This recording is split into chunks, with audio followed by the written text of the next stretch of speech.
Women in all parts of the world have abortions, and they have them for similar reasons. Where it is illegal, many women still resort to abortion, even when that means breaking the law. In fact, there is little relationship between the legal status of abortion and how often it occurs. Some of the highest abortion rates in the world are in Latin America and Africa, where abortion is highly restricted in almost every country, but where many women have unintended pregnancies.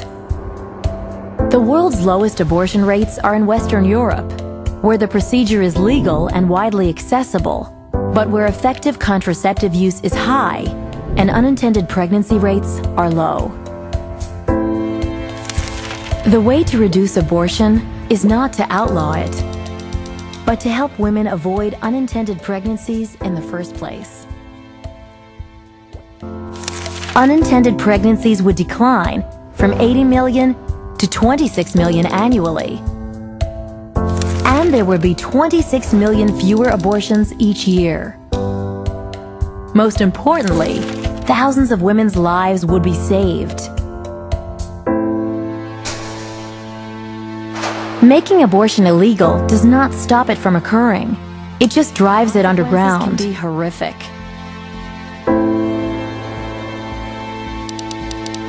Unsafe abortion is a leading cause of maternal death. Every year, 47,000 women die from complications of unsafe abortion. Virtually all of these deaths occur in countries with highly restrictive abortion laws. And millions more are injured, some seriously and permanently. This is a public health crisis that must be addressed.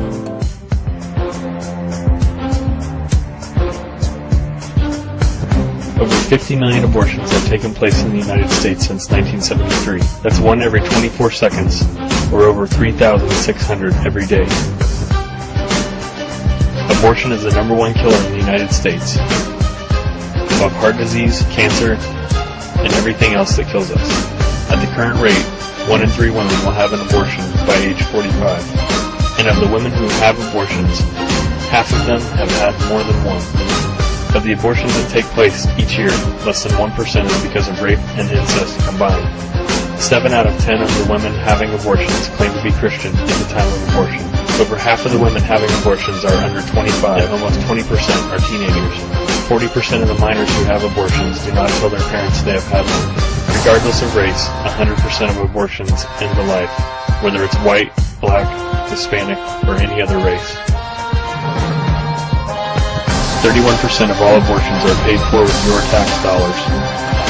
In fact, 1/3 of Planned Parenthood's funding came from government grants from your taxes. Want to know how your money was used? The ratio of abortions to adoptions was 62 to 1. And they weren't the only ones using your money to pay for abortions. Most insurance companies also cover part of the cost. The majority of these abortions are surgical procedures. Abortion is devastating the African American. 1 in every 5 U.S. pregnancies are now ending in abortion. Who are the women who obtain abortions in the United States? You might be surprised. Almost 1 out of every 3 American women will have an abortion by age 45. They come from all walks of life. They are women you know. Most women having abortions are in their 20s. Many people mistakenly believe that teens are the group most likely to have an abortion. Teens actually account for fewer than 2 in 10 of all abortions, and most of them are older teens, those aged 18 and 19. 6 in 10 women having abortions already have a child, and many have 2 or more. They know what it means to be a mother, and they often cite the need to care for their children as a primary reason for deciding not to have another right now. 3 out of 4 women who have abortions describe themselves as religiously affiliated.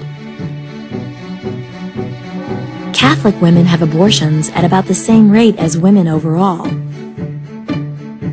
Over the past decade, abortion has become increasingly concentrated among poor women. In 2008, more than 4 in 10 abortion patients had incomes below the federal poverty line. That's a huge increase from a decade ago.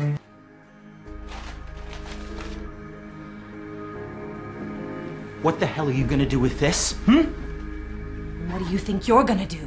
You're gonna stop me? Oh, you're damn right I am. Go ahead and try. Listen to me. You do this, April. You do this, and I swear to God! You'll what? You'll leave me? Is that a threat or a promise? When did you buy this, April? How long have you had this? I want to know. Jesus Christ. You really are being melodramatic about this whole thing.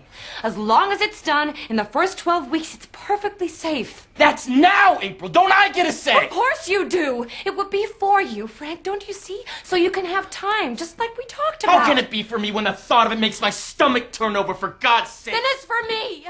Do you actually want another child? Well, do you? Come on. Tell me. Tell me the truth, Frank. Remember that? We used to live by it. And you know what's so good about the truth? Everyone knows what it is, however long they've lived without it. No one forgets the truth, Frank. They just get better at lying.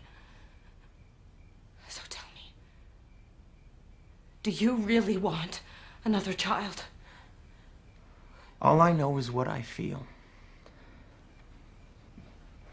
And anyone else in their right mind would feel the same way, April. But I've had 2 children. Doesn't that count in my favor? Christ, April, the fact that you even put it that way. You make it seem as if having children is some sort of a goddamn punishment. I love my children, Frank. But there is good news. The impact on women's ability to plan the pregnancies they want and prevent the ones they don't could be substantial. But some are trying to roll back this major gain. That will be a huge loss for American women and families. It's been over 4 decades since the Supreme Court legalized contraception. Isn't it time we stop playing politics with contraception?